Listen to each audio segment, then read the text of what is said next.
girls, it's math time, and today you need the paper that looks like this.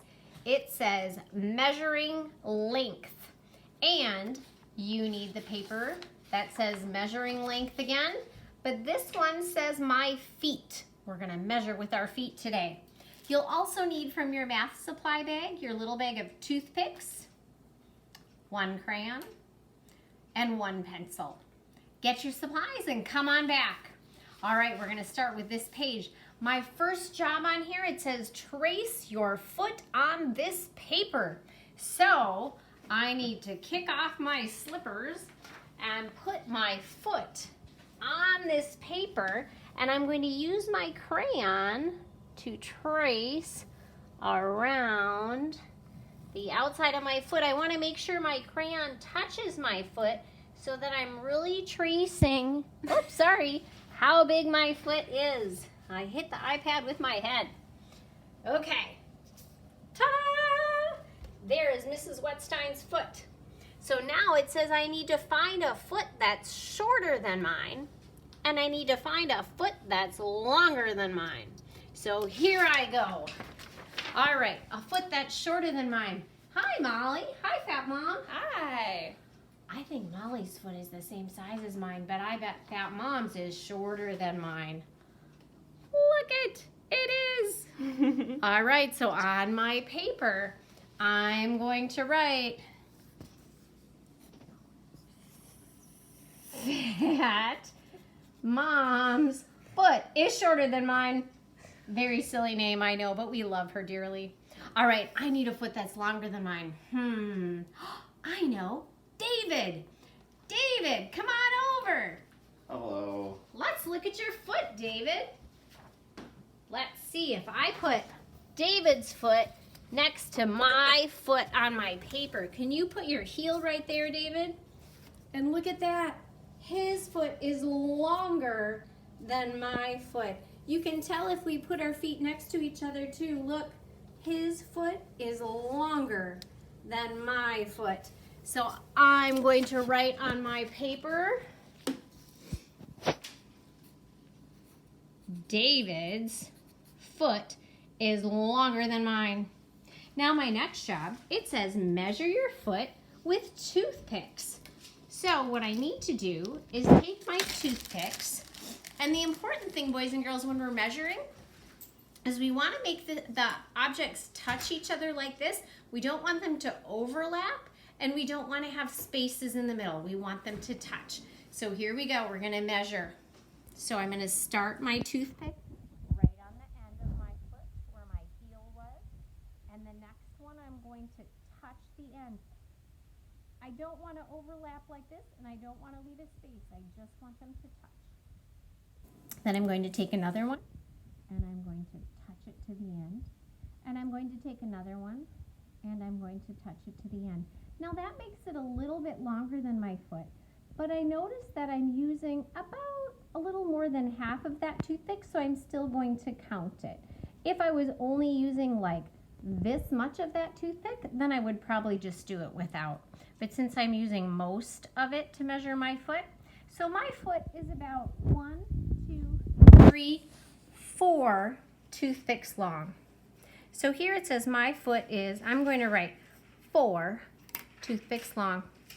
All right, so now we go to our next paper. This one is measuring length with toothpicks, and you get to pick which objects you want to measure. But first, we have to estimate. Now, estimating means that we have to make a smart guess about how many of my feet long something's going to be. Because today we're not measuring with toothpicks. Today we're measuring on here with my feet. Okay, so my first object I'm going to measure is, ooh, I see my water bottle.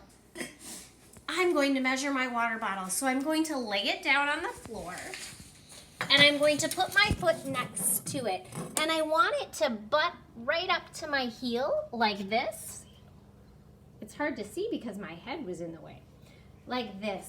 Okay, so now if I was going to put another foot in front of it, I would have to go like this and put my other foot butting up next to it like that. Now, but I don't think I'm using very much of that one. So I think my water bottle is about 1 foot long. And you know what I forgot, boys and girls? I forgot to estimate. Silly me, so I should have made a smart guess first. So if I had thought about it, I actually would have guessed that my water bottle was about 2 feet long. So first on my paper, I need to write water bottle. Or I could draw a picture of it if I wanted to do that instead. Okay, and my estimate would have been 2 of my feet long, but really when I measured, it was only 1 foot long. All right, the next object we're going to measure is my yoga mat. You boys and girls know I like to do yoga. I'm gonna estimate that my yoga mat is about 8 of my feet long. Now let's measure to see if I'm correct. Now boys and girls, this is how we should do it. The first time I did it wrong and I forgot to estimate first. Okay, I'm gonna get my yoga mat and I'm going to roll it out on the floor. And now I'm going to measure. Here I go. First I put my heel right on the edge and I go 1. Then my next foot has to butt up so that my heel touches my toes. 2, 3, 4, 5, 6, 7. I was pretty close. It's almost 8 feet long. Wow, I made a great estimate.